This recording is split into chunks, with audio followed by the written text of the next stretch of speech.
사랑하는 주 예수 그리스도의 회중이여, 오늘 본문은 우리에게 꼭 맞는 구절이 있습니다. 예를 들면 8장 15절의 말씀에 이에 내가 너희 희락을 찬양하노니 이는 사람이 먹고 마시고 즐거워하는 것보다 더 나은 것이 헤아리는 없으리라. 이 말씀은 우리가 흥청거리는 밤을 연상하게 합니다. 심지어 성경은 이렇게 하는 것을 아름다운 것이라고 말해요.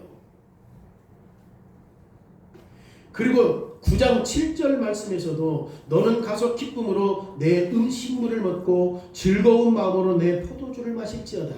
이는 하나님이 네가 하는 일들을 벌써 기쁘시게 받으셨다라고 말합니다. 그리고 9장 8절에서도 먹고 마시는 문제를 훨씬 더 진척시켜요. 8절에 뭐라고 얘기합니까? 내 의복을 항상 희게 하며 내 머리에 기름을 그치지 아니하도록 할지니라. 이 말은 무슨 뜻입니까? 옷을 잘 입고 그리고 최고의 향수를 바르고 온몸에 기름을 바르라는 뜻입니다. 이 말은 옷을 잘 입어라, 그러죠? 그리고 9절에서 말씀에서는 뭐라고 얘기합니까? 그 끝부분에 말합니까? 사랑하는 아내와 함께 즐거이 살지어다라고 말해요. 그러니까 이제 갓 혼인한 사람들에게 주는 행복한 격려예요. 전도서 9장은 적재적소에 우리에게 말합니다. 솔로몬은 음식 먹는 것을 즐거워하고 옷 잘 입는 것을 즐거워하고 혼인 생활을 즐거워하고 삶을 즐기라고 격려해요. 이 모든 것들이 우리의 양심을 달래주는데 도움을 주기에 우리가 풍요로운 시대의 쾌락을 계속 즐기도록 하는 말씀이에요. 그러면 이 표현을 우리가 어떻게 이해를 해야 됩니까? 분명히 우리에게 격려를 주고 위로해주는 말씀임에도 불구하고 어떤 교회는 이미 혼인이라는 선물을 받지를 못했어요. 어떤 교회는 혼인을 했지만 아직 혼인 생활이 즐겁지 못해. 왜냐하면 9장 9절에서 뭐라고 했어요? 혼인한 사람은 아내와 함께 즐겁게 살으라고 얘기했는데 실질적인 우리의 삶은 그러지 못하기 때문에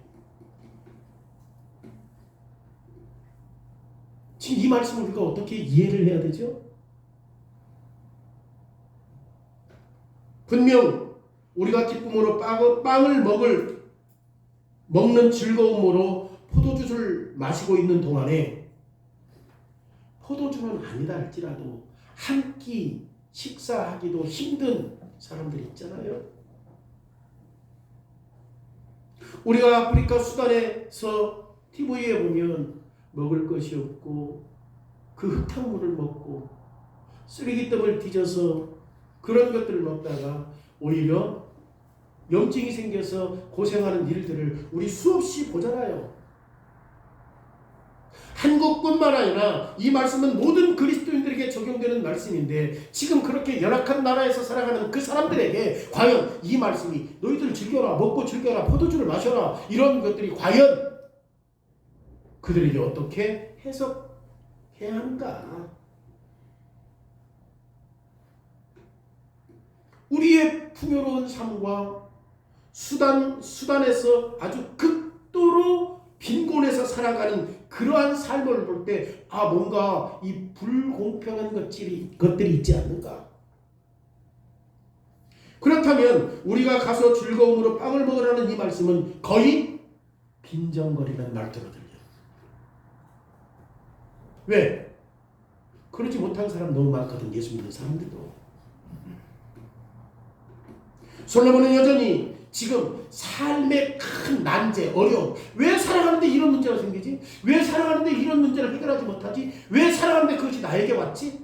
이런 난제들의 마음을 쏟으면서 죄로 인하여 파산되고 죄로 인하여 공허하고 죄로 인하여 무의미한 세상에서 어떻게 살아야 하는지를 백성들에게 가르쳐주고 있거든요. 지금 솔로몬은 1장부터 7장까지 상당한 영역을 아우르면서 지금 많은 인생의 문제들에 대해서 살펴보았잖아요. 이제 솔로몬은 8장 1절부터 9장 10절까지 지금 자신의 논쟁을 더 강화시켜요. 본문에서 솔로몬이 말하는 핵심은 17절이에요. 17절이 뭡니까? 내가 하나님의 모든 행사를 살펴보니 하나님께서 하신 일들을 보니 해 아래서 행하지는 일들을 사람이 능히 알 수 있다 없다. 이거 깨달은 거예요.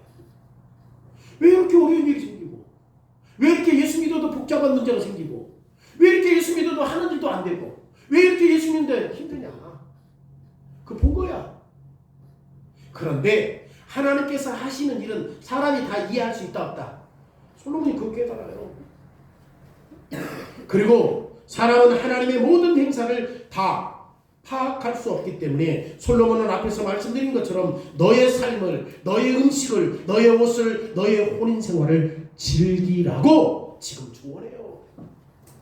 다 할 수 없어. 즐겨라. 그런데 지금 솔로몬이 조언한 것은 운명론적인 즐거움이 아니죠. 에이, 해도 안 되는데 그냥 즐겨. 억지로 운명론적으로 하는 말이 아니죠. 솔로몬이 저기서 즐기라고 하는 그 이유와 목적이 어디 있어요? 우리가 아무리 지혜로운 자도 하나님이 하신 일을 다 할 수 없으니, 다 알 수 없으니 즐기라고 하는데, 이 즐기라고 하는 것은 맹목적, 운명론적으로 즐기라는 말이 아니라 솔로몬은 만물이 하나님의 장중에서 안전하다는 것을 받아들이고 모든 만물이 하나님의 손에서 신뢰함으로 말미암아 이 뿌리를 두고서 즐기라고 말하는 거예요. 운명론적으로 말하는 게 아니라, 야, 그 네가 고민해도 해결 못해. 굽어진 것을 사람이 펼 수 있다 없다? 없다. 에이, 그거 운명론적으로 그냥 대사 두고 즐겨. 이런 식으로 하는 게 아니라 대신 즐기라는 말의 의미가 뭐예요? 그가 하나님이 하신 일들을 받아들일 때 어떻게 받아들여요? 그걸 신뢰함으로.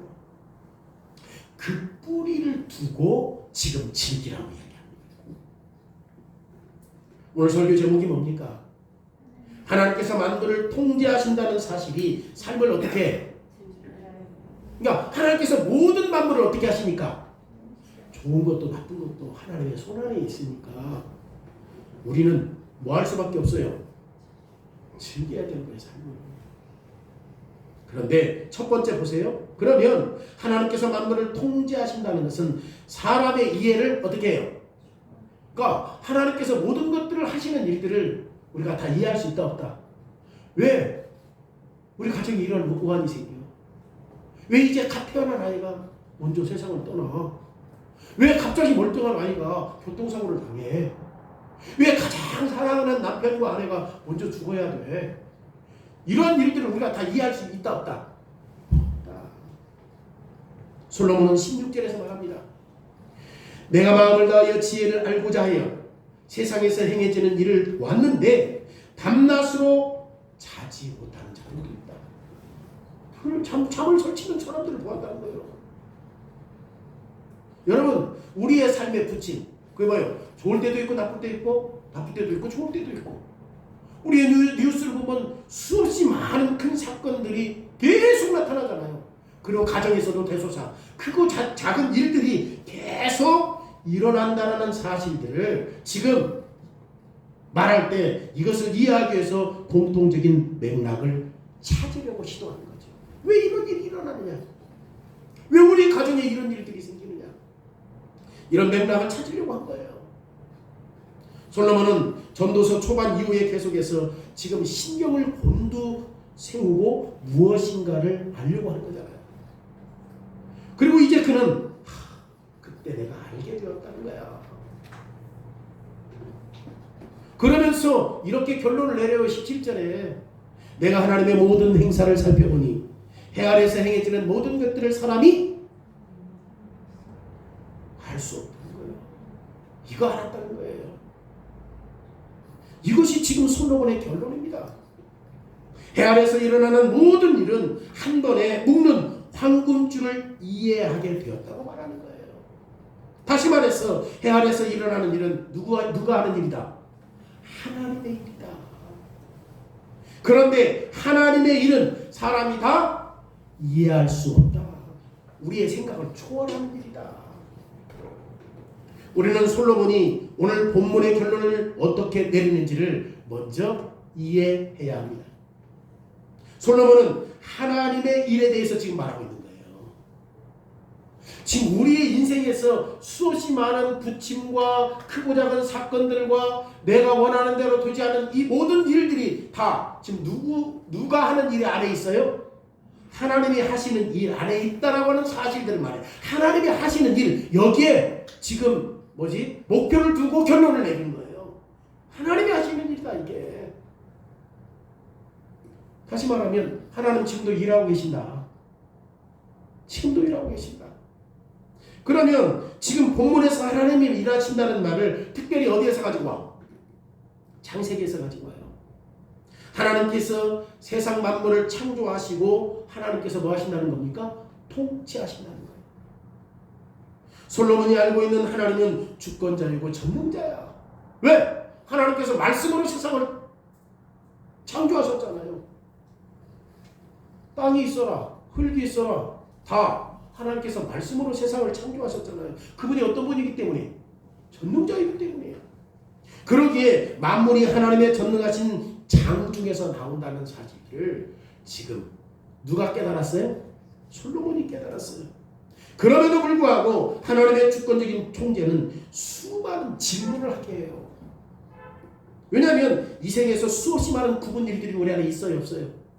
왜 하나님께서 아담과 하와가 타락했을 때 곧바로 예수 그리스도를 보내셔서 휴복하셨으면 지금처럼 이렇게 질병이나 전쟁이나 없이 평화로운 삶을 살 것인데, 왜 하나님은 에덴 동산 밖에서 고통과 염려와 질병과 싸움과 아픔과 다툼과 시기가 있게 하는 상황에서 우리를 구원하시려고 하였는가? 이런 질문이 생기잖아요. 전도서 3장에서 말씀하신 것처럼 날 때가 있으면 죽을 때가 있고, 심을 때가 있으면 거둘 때가 있고, 세울 때가 있으면 무너질 때가 있고, 무너질 때가 있으면 세울 때가 있다. 이것이 인생이다. 분명히 말해요. 그리고 이것은 주권적인 하나님의 장중에서 나온다고 솔로몬이 말해요. 다시 말씀드리지만 우리의 인생에서 좋은 일만 있습니까? 좋지 않은 일도 있어요. 그런데 그것까지라도 다 누구에게서 나와? 하나님의 장중에서 온다라고 하는 거예요. 때때로 우리에게 공정한 것처럼 보이다가도 때때로는 공정하지 못한 것처럼 보여. 솔로몬은 지금 앞장에서 많은 신뢰들을 들었습니다. 전도서 2장 2절, 전도서 3장 16절, 전도서 4장 1절. 자, 이러한 모든 것에 대한 원인과 이유에 대해서 알기 위해서 지금 우리는 요구를 하나님께 가져오고 싶은 유혹이 생겨요. 하나님 왜 이래요? 이게 하나님이 하신다면 왜 그렇게 해야 돼요? 왜 예수 그리스도를 믿는 사람들에게 이렇게 아픔이 있어야 돼요? 왜 질병이 와야 돼요? 왜 고통을 당해야 돼요? 이렇게 말하고 싶은 욕구가 생기잖아요. 그런데 솔로몬은 우리가 하나님 앞에 그런 요청을 가져가는 것을 원치 않아요. 그래서 전도서 5장 1절에서 뭐라고 얘기합니까? 너는 하나님의 집에 들어갈 때에 내 신발을 벗을지어다. 그리고 6장 10절에서 창세기 2장의 말씀과 같이 뭐라고 얘기합니까? 6장 10절에 흙이나 진흙에 불과한 사람이 하나님과 다투려고 하면 된다 안 된다? 왜냐하면 사람은 뭘로 만들어졌어요? 흙으로 만들어서 어떻게 할 수 있지? 죽으면 흙으로 돌아가. 흙이요. 근데 사람이 하나님 여기다가 생명을 불어넣어서 비록 흙이지만 역동적인 생활을 할 수 있는 거예요. 생각하고. 그러니까 흙인 우리는 하나님의 하신 일에 왜 나에게 이런 일이, 왜 우리에게 어려운 일이 이렇게 항변할 수 있다 없다? 없다. 잽도 안 돼. 잽도 안 돼. 하나님과 이거는 비교 불가해요. 우리는 하나님과 다툴 수 없다. 그러면 인생에 굽어진 것을 우리가 어떻게 해야 하죠? 어렵고 힘든 일이 있을 때 우리 어떻게 해야 돼요? 우리의 삶이 굽은 것과 부딪혔을 때 어떻게 대처해야 합니까? 솔로몬은 7장 13절에서 뭐라고 얘기합니까? 굽은 거에 대해서 답을 주어요. 어떻게? 하나님께서 행하시는 일을 보라. 하나님께서 굽게 하신 것을 누가 능히 곧게 할 때 굽어진 것을 누가 펼 수 있겠느냐? 이 말은 지금 뭘 근거로 얘기했죠? 창세기 3장. 창세기 3장이 어떤 내용이야? 아담과 하와가 선악과를 따먹음으로 말미암아 타락했죠. 그렇죠? 이거 굽어진 거예요. 하나님이 하지 말아라 했는데 사람이 해서 사람이 굽어져 버렸어. 그렇게 된 거야. 그렇게 된 거. 타락한 후에 하나님이 삶을 굽게 하셨어요. 왜요? 왜 그래요? 곧바로 우리를 다시금 회복하지 않고 에덴 동산 밖에서 어떤 삶을 살게 해요? 죄로 인하여 파산되고 전쟁, 시기, 질투 이런 삶을 지금 현재 에덴 동산에 타락한 뒤에 에덴 동산에서 쫓겨나서 지금 이 세상에서 살고 있잖아. 근데 이 세상은 어떤 세상이야? 파산됐어요. 파산됐어요. 자식 새끼 낳았지만 그 자식 때문에 힘들어. 이게 뭐야? 해산의 고통이라니까. 자식만 낳는 그 순간의 고통을 이게 아니라 자식 키우는 게 더 힘들어. 그게 해산의 고통이에요. 하나님께서 그걸 그대로 두셨어 안 두셨어? 두셨다. 창세기 3장에서 우리가 하나님께서 이 굽어진 것을 펼 수 있다는 사실들을 우리에게 다시 가르쳐 주는 거죠. 왜? 하나님은 누구니까? 주권자입니까? 하나님께서 굽어진 것을 펼 수 있답니다. 그런데 하나님의 에덴 동산 밖에서 난무하는 수많은 다툼과 눈물과 파산과 불의와 같은 굽어진 것을 펼 수 있다는 거예요. 왜냐하면 하나님이 창세기 3장에서 다툼과 적대감이 하나님의 백성들을 위한 구원의 길이 되도록 정하셨기 때문에. 그죠? 하나님은 우리를 곧바로 구원하신 게 아니라 어디에서? 죄로 인하여 파산되고 굽어지고 아픔과 시기와 질투와 전쟁과 이런 것들을 경험하는 데서 우리를 어떻게 하려고 한 거예요? 구원하시려고 한 거예요.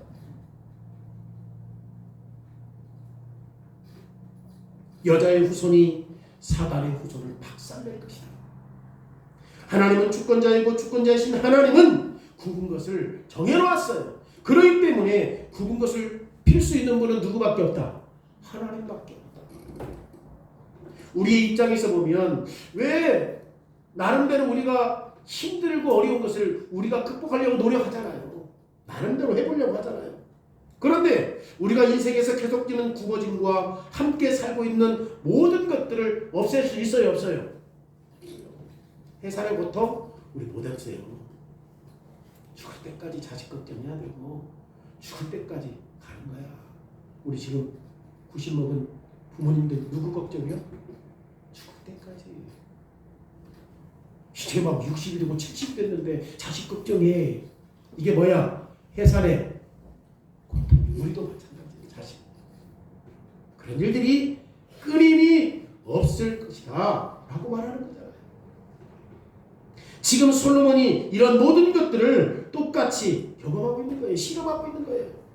솔로몬이 주변에 모여든 사람들에게 이 싸움에 대해서 지금 교훈하고 있는 겁니다.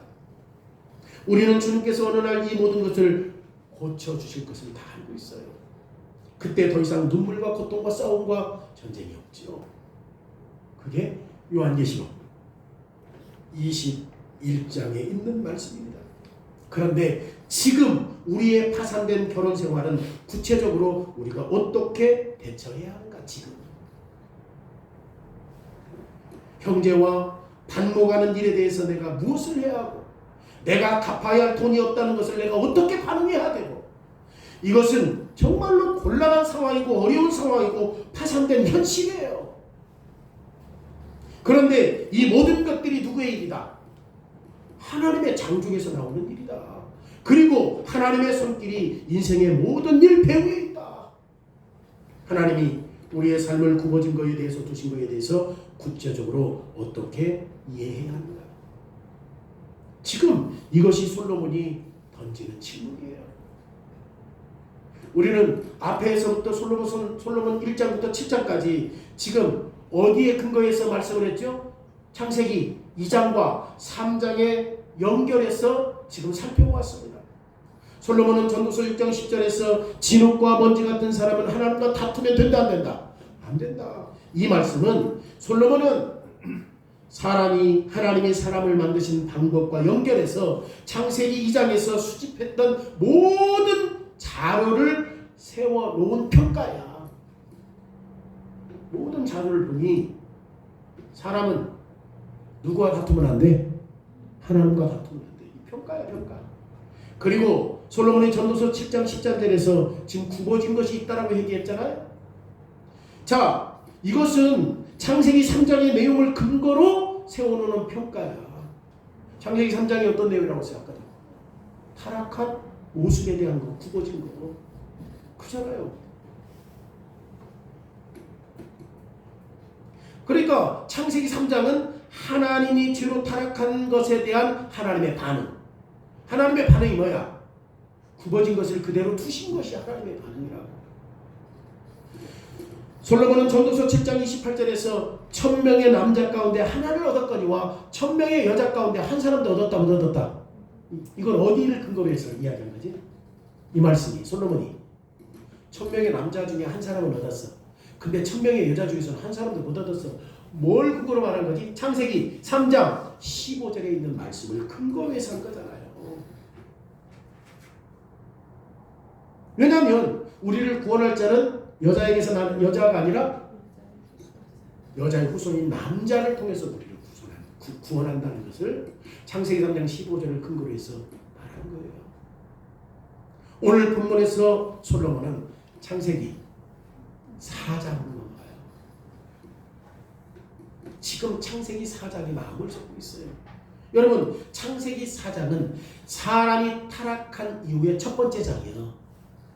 그런데 희한하게 창세기 4장 타락한 이후의 첫 번째 장인 4장을 우리가 잘 알고 있죠. 어떤 내용이야? 가인이 아벨을 죽이네요. 가인이 자기 동생 아들을 죽인다니까? 동생을? 창세기 4장에 보면 가인이 아들을 낳아. 근데 2명을 낳아. 가인과 아들이 아담이 아들을 낳아요. 가인과 아벨을 낳아. 응? 지금 이게 창세기 3장의 반목에서 하는 말씀이에요. 창세기 3장의 반목이 뭐야? 파산된 것을 그대로 두셨잖아. 근데 4장에서 첫 번째 장에서 어떤 일이 벌어져요? 그 반목이 그대로 나타나요. 그대로 나타나요. 왜냐면 가인이 아벨을 죽이니까. 그럼에도 불구하고 창세기 3장에서 또 어떤 말씀 들었어요? 여인의 후손인 아들을 통해서 그들이 구원할 것이다 라고 하는 메시지를 누가 들어? 아담과 하와가 들어요. 그럼에도 불구하고 아담과 하와는 지금 어떤 상황이 있죠? 4장에서 의로운 아들은 죽고 악한 아들은 나중에 부모를 떠나. 부모를 떠난다는 그 말을 듣게 돼요. 우리는 부모가 직면한 상처와 지금 혼동을 생각할 수 있겠죠. 왜 이런 일이? 왜 선한 아들은 죽어야 되고 왜 악한 아들은 또 떠나야 되는가? 지금 창세기 4장에서 우리가 이런 일들을 생각해 볼 수 있잖아요. 다시 말해서 왜 이렇게 가정이 산산이 부서져야 하는가? 왜 이런 일이 우리에게 일어나야 하는가? 왜 순종 잘하는 아이가 불순종하는 아이의 손에 죽어야 하는가? 왜 의인이 악인의 희생물이 되어야 하는가? 이것이 철저하게 뭐야? 굽어진 거지. 굽어진 거잖아요. 왜 의인이 잘 살아야지 악인이 더 잘 살아? 창세기 3장 15절에 있는 하나님의 말씀과 정반대가 되는 불공평한 일이 지금 벌어져 안 벌어져? 벌어지고 있습니다. 누가 지혜자와 같냐? 지금 세상에 이런 일이 있는데 불공평한 일들이 많이 일어나는데 아무리 지혜로운 자라 할지라도 이러한 사리를 해석하고 판단할 자가 있다 없다? 없다. 솔로몬이 그 깨달았어요. 이 불공평한 이유와 원인을 누가 설명할 수 있겠느냐? 살인자 가인은 수많은 후손을 낳았습니다. 그리고 가인의 후손 가운데 라멕이라고 하는 불량배가 태어나요. 가인의 후손 가운데 라멕. 그는 하나님이 정해놓으신 법을 어겨. 그리고 일부일처제. 한 남자가 한 여자와 결혼해서 살아야 되는데 이는 두 여자를 거느리고. 라멕의 모든 태도는 자신을 특별히 보호하는 데 관심을 두었습니다. 라멕은 내가 왕이다. 아무도 나를 건드릴 수 없다. 이 오만한 태도를 보인 거죠. 그렇잖아요?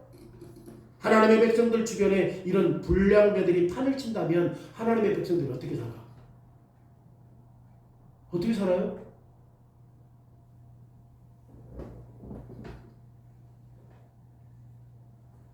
지금 이것이 전도서 8장 2절에서 솔로몬이 제기하는 의문이에요.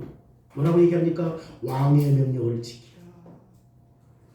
다시 말해서 왕의 명령을 존중해라. 왕을 교정하려고 하거나 왕을 반대하려고 하거나 굽은 것을 곧게 할 수 없다. 우리가. 그리고 5절에서 뭐라고 해야 합니까? 솔로몬이 8장 5절에서 지혜자의 마음은 때와 판단을 분별하나니, 이 말의 뜻이 뭐예요? 지혜자가 때와 판단을 분별할 수 있단 말이야. 이게 무슨 뜻이에요? 때를 기다리라. 일들이 자연스럽게 해결될 것이다. 왜냐하면 지금 이 모든 일들이 누구의 장중에 있어요? 하나님의 장중에 있는데 그 하나님은 어떤 하나님이에요? 주권자예요. 전능자예요. 하나님은 창세기 4장의 구분 일들 속에서 계속 일하고 계신다는 사실들을 솔로몬이 알았어요.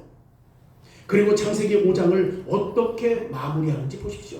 여러분, 아담과 하와는 다른 아이를 낳죠. 그 이름이 누구야? 아벨 대신 누구를 낳아? 셋을 낳았어요. 셋을. 왜냐하면 아담과 하와는 이것을 알았어요. 알았어요. 다시 말하면 하나님이 계속 일하고 계신다는 사실. 심지어 앞에서 누가 죽었어? 타락한 이후에 첫 번째 4장에서. 근데 그는 누구지? 의로운 사람이야. 하나님의 말씀에 순종하는 사람이요. 부모의 말씀에 순종하는 사람인데 그 악한 형이 동생을 죽인다니까. 그런데 그 상황 속에서 아담과 하와가 뭘 알았느냐? 하나님은 그 상황 속에서 계속 일하심으로 셋을 주신다는, 정해졌다는 것을 알아서. 셋이라는 뜻이 정해졌다는 뜻이에요. 아담과 그걸 알았어요. 그러니까 다시 말하면 지금 파산된 이 세상에서도 누가 계속 일한다는 사실을 아담과 하와가 알았어요? 하나님이 일하신다는 사실들을 알았어요. 그래서 아벨 대신 대체시킬 경건한 아이가 정해졌다는 것을 알았던 겁니다. 그러면 장기적인 안목으로 볼 때 가인은 어떻게 되었습니까? 분명 가인은 한 아들을 낳아요. 그리고 그 후에 가인의 아들 누구? 에녹성을 지어요. 그렇죠? 에녹성을 지어. 그런데 가인이 지은 성이 어떻게 돼요? 그 성이 사라져요, 안 사라져요? 사라져요. 그리고 살인자는 가인의 후손에 의해서 더 이상 기억되지 않아. 시간이 지나가면서 가인 잃어버려. 살인자인데, 자기 동생을 죽인 살인자고, 하나님을 떠나서, 부모를 떠나서 자기 본성적인 욕구를 향해서 살아가는 그런 자인데, 점점 시간이 지나서 그의 후손들도 누구를 잃어버려? 살인자 가인을 잃어버려. 기억하지 않는다. 단 하나님의 말씀은 살인자에 대해서 지금 우리에게 말씀하고 있는 것밖에 없어요. 성경 외에는 가인에 대해서 어디 누가 말해요? 안 하잖아요. 그리고 10절 말씀에 뭐라고 얘기합니까? 그런 후에 내가 본즉 악인들은 장사 지낸 바 되어 거룩한 곳을 떠나 그들이 그렇게 행한 성 안에서 잊어버린 바 되었으니 이것도 되도다. 가인이 아들로 인하여서 에녹성을 만들었지만 그 성도 무너져서 없어졌죠. 그리고 점점 시간이 되어가니까 누구도 잃어버렸어? 가인도 잃어버렸다 그 말이야. 이게 다 헛되다. 다 헛되다. 그러면 가인이 했던 것은 가치가 있는가? 아벨을 죽였는데 가인 잃어버렸잖아요. 성경 위에 없으면 없지. 성경이 가인에 대해서 이야기하니까 그러지 어디 세상에서 가인 이야기를 해. 얼마나 헛된 일이냐 이게. 하나님이 가인을 멀리 보내셨습니다. 다시 말해서 가인을 부모의 품에서 쫓아내어 도망자의 삶을 살게 하셨습니다. 이 말은 하나님은 가인이 범죄한 뒤에 곧바로 그를 죽이지 않고 살려주셨다는 말이에요. 가인이 자기 동생을 죽였는데 곧바로 죽이지 않고 살려주셨다는 말이에요. 죽이지 않았어요. 하나님이 가인을 죽이지 않고 그냥 두신 결과가 뭐예요? 어떤 결과가 일어났어요? 가인의 악한 행동이 후손들에게 계속되죠. 가인의 증손자 라멕이 어떤 사람이에요? 하나님의 말씀을 거역해서 아내를 둘이나 얻고 특별히 지금 자기를 상해한 자는 어린 아이들도 다 죽인대요. 가인을 하나님께서 남겨두심으로 그 결과가 뭐냐고. 그의 후손들로 말미암아 점점 더 악해지는 모습들을 보여주지 않았느냐. 11절 말씀도 보십시오. 악한 일에 관한 징벌이 계속 실행되지 아니하므로 인생들이 악을 행하는데 마음이 담대하다. 무슨 말이요? 악한 자들을 징계하지 않으니 악한 자들이 더 담대해서 사람들이 더 많이 죽이더라. 그러면 하나님이 왜 이런 일들을 발생하도록 하셨는가? 공의가 시행되지 않기 때문에 계속해서 뭐가 증가돼? 죄가 더 증가되잖아. 공의가 실현되지 않으니까. 여러분, 우리나라처럼 치안이 이렇게 좋은 데가 없어요. 우리는 총을 소유하지 않으니까. 그잖아요. 그때마다 뭐해? 법적인 것들을 제시해서 하니까. 그잖아요.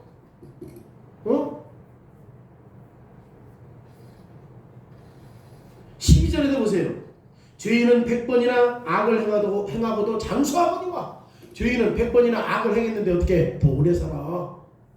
이런 일이 있으면 안 되지. 14절에 보세요. 이것을 잘 알 수 있도록 기억했어요. 뭐라 그래요? 세상에서 행해지는 헛된 일이 있나니 곧 악인들의 행위에 따라 벌을 받는 의인들도 있고 의인들의 행위에 따라 상을 받는 악인들도 있더라. 내가 이르노니 이것도 헛된. 아니 의인이 상을 받고 악인이 상을 받으면 안 되잖아. 근데 의인의 행동에 따라 악인들도 상을 받아. 이게 세상이야. 아벨은 의인이었지만 일찍 죽었어. 반대로 가인은 악인이었지만 오래 살았어요.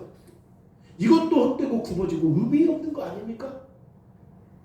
하나님은 왜 이렇게 하셨는가? 만약 하나님이 경건하지 못한 사람들을 파산했다고 한다면 경건함이 이 땅에서 훨씬 더 확장되지 않았겠습니까? 라고 우리가 생각할 수 있다 이 말이에요. 그러면 지금은 어떻습니까? 오늘날은 어떻습니까? 우리가 구약의 역사를 보면 수많은 불의와 불공평한 사례들을 찾을 수가 있어요. 성경에 의롭지 못한 거, 불공평한 사례들을 찾을 수가 있어요. 여러분, 노아는 주님을 사랑하고 노아는 주님의 뜻을 따랐어요, 안 따랐어요? 그래서 뭘 지어요? 방주를 지어. 그런데 120년 동안 노아 방주를 짓는 데 있어서 공적인 조롱의 대상이 돼. 진짜 미친놈이다. 그때 당시만 해도 세상에 홍수가 있었어 없었어? 몰라. 사람들이. 왜 그러냐면 비가 그렇게 온 적이 없어. 그건 농사를 어떻게 지어? 이슬이 내려요. 충분히 내려요. 그러니까 비가 오지 않아도 충분히 초목이 무성해요. 근데 그때에 홍수를 대비해서 산에서 방주를 짓는 그 모습을 보면 공적인 조롱의 대상이잖아. 하나님을 믿는 사람이 왜 이래야 돼? 당시 백성들은 어떻게 살아? 먹고 마시고 결혼해. 이게 공정합니까? 아브라함은 본토 친척 갈대아 우르를 떠나서 하나님이 아브라함에게 주신 약속의 땅으로 떠나야 했습니다. 그런데 아브라함이 약속의 땅에 살면서 자기 땅 하나 소유한 적이 있어요, 없어요? 이게 공평해요? 아니, 하나님께서 약속하신 땅인데 아브라함이 친척집을 떠나서 고향을 떠나서 먼 가나안 땅에까지 갔음에도 불구하고 아브라함의 땅이 있어요, 없어요? 없어. 오직 하나. 마지막에 자기 아내가 죽었을 때에 그를 매장하기 위해서 막벨라 불만사. 여러분, 이게 공의로워요? 응? 이게 의인에게 공평하게 보상하는 거예요? 이게 하나님이 하시는 일이야? 여러분, 요셉이 어렸을 때 애굽으로 팔려가요, 안 팔려가요? 자, 그리고 팔려가서 보디발의 아내의 유혹 때문에 그가 어떤 삶을 살아가? 감옥살이에요. 그는 애굽 땅에서도 하나님을 두려워하고 하나님을 섬겼다는 것 때문에 감옥살이가 가니까. 여러분, 이런 구번인 일들을 성경에서 얼마든지 제가 말씀드릴 수 있습니다. 공평하지 않은 일들을 얼마든지 말할 수 있습니다. 하나님이 이스라엘 백성들에게 내 백성이라고 말씀하셨는데 하나님은 이스라엘 백성들을 어디에서 430년 종살이게 하게 해? 애굽에서 430년 종살이에요. 애굽의 노예로 살아요, 이스라엘 백성들이. 심지어 언약의 자녀들이 나일강에 익사해요. 왜? 이스라엘 백성들의 수가 증가하니. 누가? 바로 왕이 산에 아이를 낳으면 다 어디에 달아? 나일강에 다 던져 죽여라. 반대로 애굽 사람들은 오랫동안 편하게 살았어요. 이게 모든 것이 다 헛되다. 얼마든지 구분 일을 더 성경을 들어서 말할 수 있습니다. 여러분, 의인들에 대한 불공평한 목록이 성경에 수없이 있어요. 그리고 악인들이 즐기면서 살았다는 것도 성경에 많이 나와요.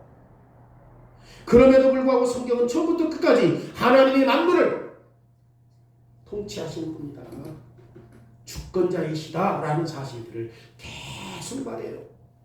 악한 자가 번성하고 의인이 압제당하는 현실에서도 그 모든 것들이 하나님의 일이다라고 하는 사실들을 말해요. 다시 말하면 하나님이 정해놓으신 일이다. 그리고 하나님은 여자의 후손이 사단의 머리를 박살내게 하시고 선이 악을 이기게 하실 그 하나님이라는 사실들을 분명히 말합니다. 그러면 우리가 이 모든 일들을 다 이해할 수 있습니까? 사람이 무엇을 할 수 있습니까? 우리가 살아가는 동안 대부분 헛된 일을 살거나 여러 가지 일들을 해결하려고 발부둥 치거나 노력하지만 결국은 다 자포자기해요. 8장 15절에서 이에 내가 희락을 찬송하노니 이는 사람이 먹고 마시는 즐거운 것보다 더 나은 것이 해 아래 살게 하시는 날 동안 수고하는 일 중에 이런 일이 그와 함께 있을 것이다.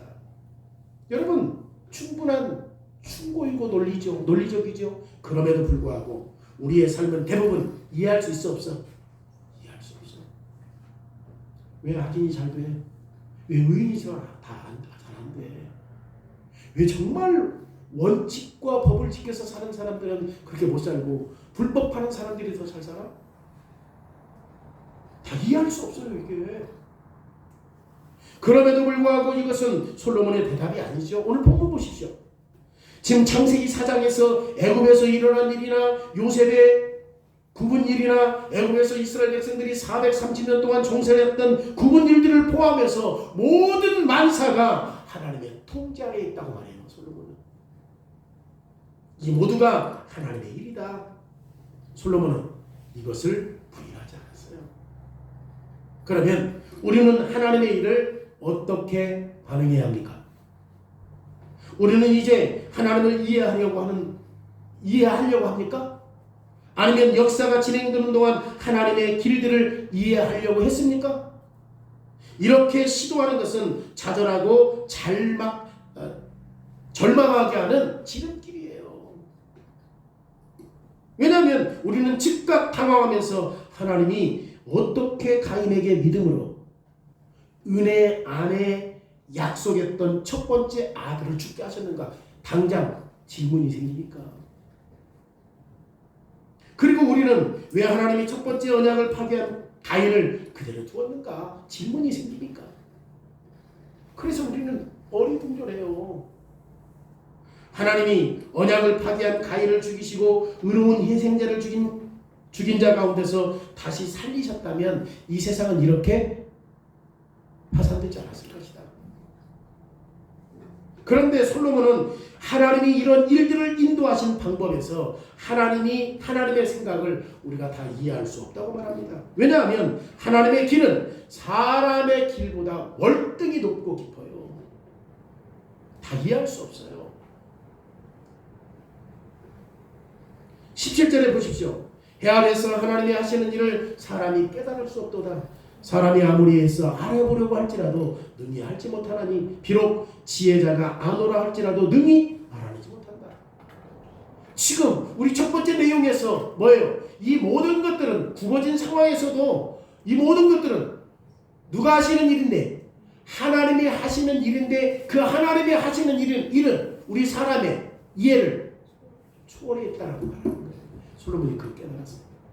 그럼 두 번째로 하나님께서 만물을 통제하시는 것은 사람의 마음에 평안을 주는 거예요. 하나님께서 이 모든 걸 통제하시는 것을 아는 것은 사람에게 뭘 줘? 평안을 줘.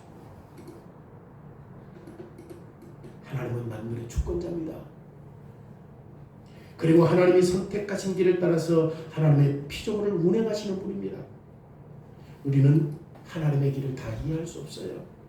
그러나 이 말은 비록 수많은 악인들이 이 세상에서 아벨, 요셉, 이스라엘 백성들과 같은 의인이나 지혜자의 일들 안에서 발생한다 할지라도 이 모두가 하나님의 장중에 있다는 것에서 우리가 아무것도 폐기할 수 없어요.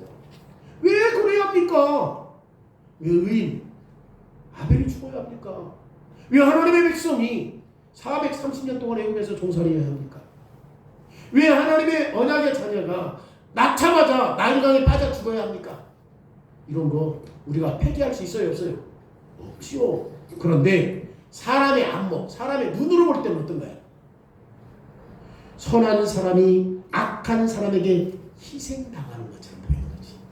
사람의 볼 때는.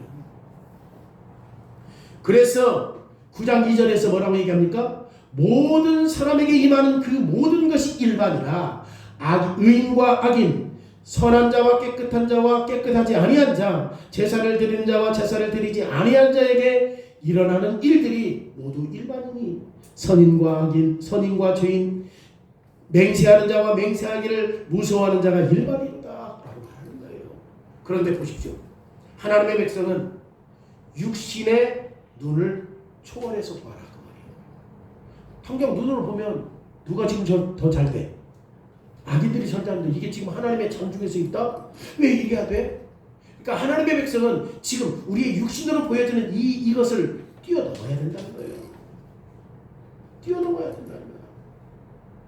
하나님의 자녀는 자신이 언약에 의해 아버지가 되신 하나님의 장중에 있다는 사실을 믿어야 하기 때문에 그리고 이것을 깨닫는 것이 우리에게 뭘 줘? 평안함을 준다.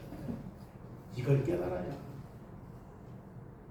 의인과 지혜자들의 일들은 하나님의 장중에 있습니다. 그리고 이러한 하나님이 무슨 일이든지 시기와 판단이 있다는 거예요. 때가 있다는 거예요.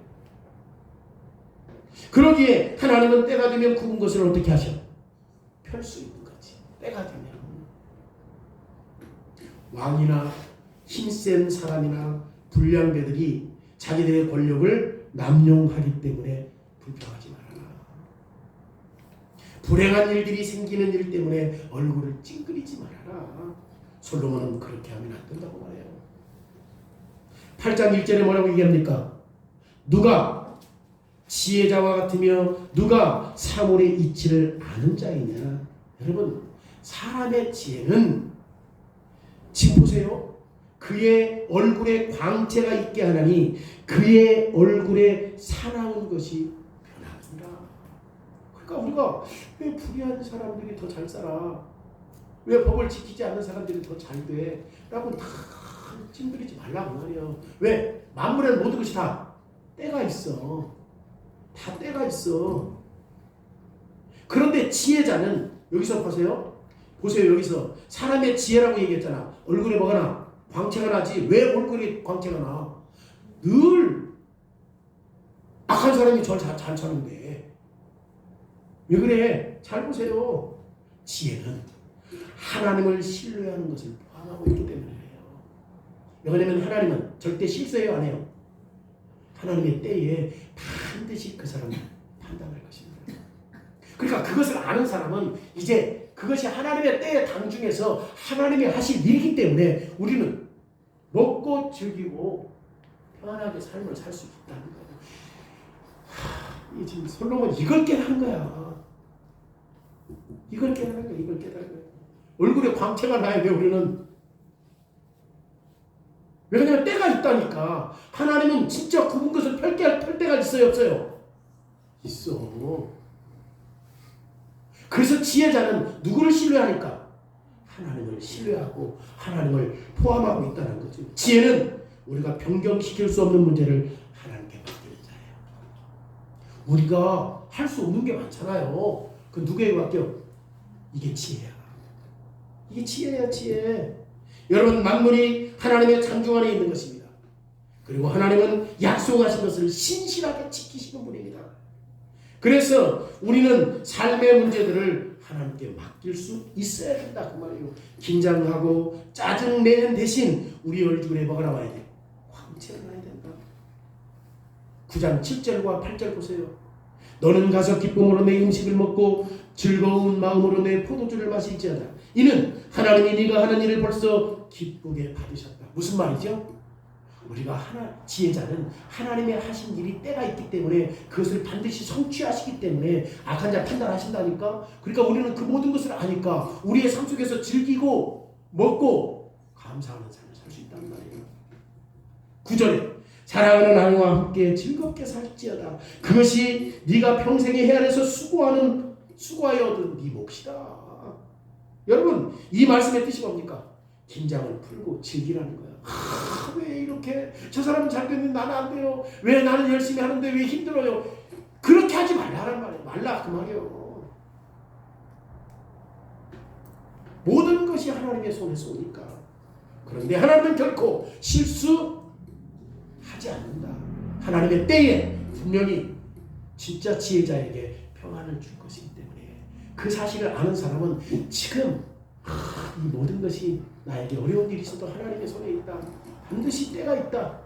그 사실을 아는 사람은 지혜자는 평안함을 얻을 수 있는 거죠. 얼굴에 광채가 나는 거죠. 근데 그걸 모르면 늘 찡그리고 사는 거야. 왜 그러냐면 힘드니까 이 인생이 결혼에 파산된 인생은 힘들 수밖에 없어. 여기에 그리스도의 복음이 있어요. 만물이 전능하신 하나님의 주권적인 통치 아래 있기 때문에 지금 솔로몬은 만물이 주권적인 하나님의 통치 아래 있다는 사실들을 알았기 때문에 통치하신 하나님이 어떤 분인가를 보여주는데 그 하나님은 예루살렘 성 안에서 뭘 만들게 해서 솔로몬을 통해서 성전을 만들게 하신 거예요. 영광스러운 성전을 만들었어요. 그리고 성전에서 날마다 하나님의 희생제사를 드리고 있는 거잖아요. 화목제, 속건제를 드림으로 말미암아 하나님과 화목하게 하는 거죠. 이 모든 제사는 뭘 근거로 해요? 창세기 3장 15절의 원복음의 말씀을 근거로 하기 때문에 여자의 후손이 사단의 머리를 박살낼 것이다. 그 약속 때문에 성전이 가능한 거지. 성전에서 드리는 희생제사는 갈보리 십자가에서 죄와 사단을 이기신 그리스도가 보여주시는 승리의 영광을 미리 보여주는 거예요. 그게 성전이에요. 그날은 악이 선을 지킬 수 없습니다. 그날은 선이 악을 지켜요. 선이 악을 짓밟아버려요. 왜냐하면 머리를 상하게 해버릴 것이니까. 솔로몬은 승리가 확실하다는 걸 알았어요. 승리가 아직 멀리 있다 할지라도 분명히 승리할 것인가를 알았어요. 그러면 왜 이렇게 승리가 멀리 있지? 빨리 승리했으면 좋겠는데 왜 이렇게 멀리 있지? 왜 구원 역사가 굽어진 길을 따라서 이어지죠? 곧바로 우리를 구원하지 않고 왜 굽어진 역사를 땅에서 이렇게 힘들고 어려운 삶이 우리의 현실 속에서 이렇게 이어져 오죠?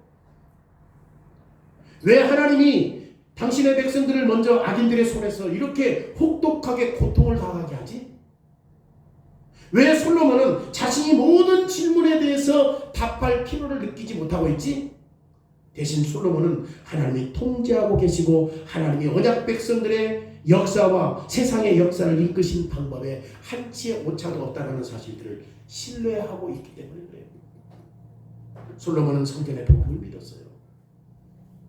그리고 솔로몬이 가지고 있었던 성경에 기록된 모든 불이, 모든 굽어진 것들을 관찰했을 때 솔로몬에게 위로와 격려를 주었어요.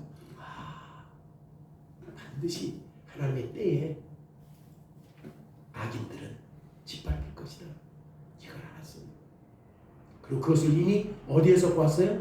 희생제사인 성전의 제사를 통해서 위로를 받은 거예요. 솔로몬의 믿음은 언약의 하나님에 대한 믿음이죠. 다시 말해서 솔로몬의 믿음은 행복에 이르는 열쇠고 이 세상의 모든 시련 가운데서도 즐겁게 살아갈 수 있는 열쇠였던 것입니다. 이것이 세월이 지나도 결코 변하지 않아요. 예수님께서 사단을 이기고 승리하셨기 때문에 선이 악을 이긴 거죠. 그러면 선이 악을 이겼다라고 하는 말은 어떤 말인가 도대체? 그러면 초대교회 때에 하나님의 백성들이 선이 악을 이겼기 때문에 이런 선만, 이런 평화만, 오직 공의만 초대교회에 있었습니까? 결코 그렇지 않죠. 왜냐하면 초대교회가 사단의 공격을 받아요. 특별히 사도 바울이 복음을 복음되게 전할 때마다 어떤 일이 병해요? 사방에서 우겨싸임을 당해요. 진짜 복음을 전하니까, 진짜 하나님의 말씀을 전하니까 사방에서 우겨싸임을 당했다니까. 혹독한 핍박, 혹독한 억압, 그리고 그리스도인들은 갈기갈기 찢어졌어요.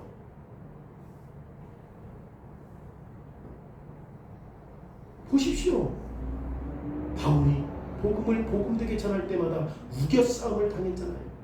그러면 바울이 경험했던 이런 모든 불평 때문에 실망하고 좌절했어요? 바울이 십자가에서 그리스도께서 승리할 것을 부정했습니까?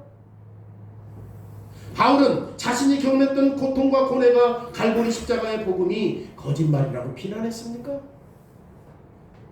대신 바울은 솔로몬이 8장에서 가르쳤던 모든 확신으로 가득 찼어요. 모든 것은 지금 누구의 손에서 나와? 하나님의 손에서 나온다. 다 때가 있다. 근데 반드시 누가 이겨?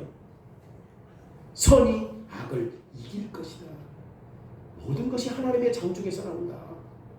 심지어 우리가 하나님의 신적인 논리를 다 이해할 수 없다 할지라도, 만물이 하나님의 손에서 있다라고 하는 사실들을 굳게 한다 할지라도 모든 것은 하나님의 손에서 나온다. 그래서 고린도후서 4장 8절로 10절에 우리가 사방으로 우겨싸움을 당하여도 썩지 아니하며 답답한 일을 당하여도 낙심하지 아니하며 박해를 받아도 버림받지 아니하며 거꾸로 뜸을 당하여도 망하지 아니하고, 우리가 항상 예수의 죽음의 몸에 짊어지면 예수의 생명이 또한 우리의 몸에 나타나게 합니다. 여러분, 실질적인 삶은 어때요? 거꾸로 뜸을 당하고 우겨싸움을 당하고 힘들고 억압당하지만 궁극적으로는 예수의 생명이 어디에 있다? 우리의 몸에 있다. 이거 누가 고백하는 거예요? 사도 바울이. 그리스도가 승리하셨습니까? 그리스도의 승리는 여자의 후손에게 속해 있기 때문에, 그래서 바울은 승리를 확신했고 역경 속에서 인내했던 것입니다. 바울은 궁핍할 때에도 풍족할 때에도 모든 것들을 만족했어요. 좋을 때만 좋아하는 게 아니라 힘들 때도 그거 인내했어요. 왜냐하면 이것이 하나님이 어떤 분인가 라는 사실들을 질문하게 하니까. 하나님은 어떤 분이에요? 전능하신 분이고 그리고 완전하신 분이기 때문에. 여기에 우리에게 주는 교훈이 있습니다. 우리의 삶 속에서 달갑지 않는 것 많아요. 우리가 불공평하고 불의하고 굽여진 일들이 많다는 것을 너무나도 잘 알아요. 그러면 우리는 어떻게 이런 상황에서 헤쳐나가야 합니까? 우리는 창세기 4장에서 아담과 하와가 했던 것처럼, 요셉과 이스라엘 백성들이 애굽에서 했던 것처럼, 그리고 솔로몬이 당시 이스라엘 백성들에게 가르쳤던 것처럼 헤쳐나가야 돼요. 어떻게 해야 돼요? 이 모든 것은 누구의 손에서?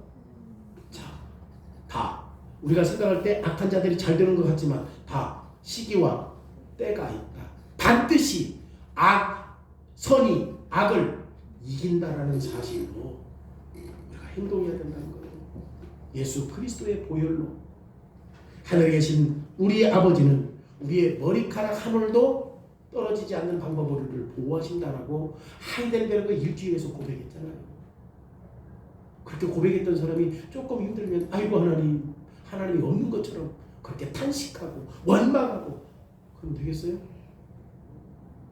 그건 신앙이 아니라는 걸 이야기하는 거예요. 하나님으로부터 온다. 어떻게 해야 되는 것인가? 하나님 결코 실수하지 않는다. 우리가 하나님의 하신 일들은 다 이해할 수 없다. 그럼에도 불구하고 하나님의 장중에서 온다는 모든 사실들을 우리가 알 때 거기에 뭘 얻을 수 있어요? 평안함을 얻을 수 있다는 사실들을 우리에게 가르쳐주는 거죠. 하나님의 독생선자 예수 그리스도를 우리에게 주셨다는 것은 사실이잖아요. 그리고 그리스도 안에서만 죄의 문제가 해결될 수 있다는 것도 사실이잖아요. 그래서 우리는 누구 안에서만 안전해요? 그리스도 안에서, 하나님 안에서만 안전하다는 사실들을 지혜자 솔로몬이 깨달았어요. 심지어 하나님이 우리에게 삶을 통해서 일하시는 그 이유를 다 이해할 수 없다 할지라도 우리는 누구 안에서만 안전하다. 이걸 배워야 진짜 믿음 생활을 제대로 할 수 있는 거예요. 왜냐하면 예수 믿어도 어려운 일을 겪어요. 그때마다 우리의 생각으로 우리의 판단으로 하나님 왜 이래요? 하나님 이게 진짜 하나님이에요? 라고 생각한다면 그게 믿음이냐고. 이게 지혜로운 사람의 행동이 아니다고 말해요. 지혜로운 사람은 어떤 거야? 하나님을 신뢰하는 거야. 그게 지혜로운 자. 지혜로운 자의 행동은 마음에 반드시 뭘 줘요? 평안을 줘요.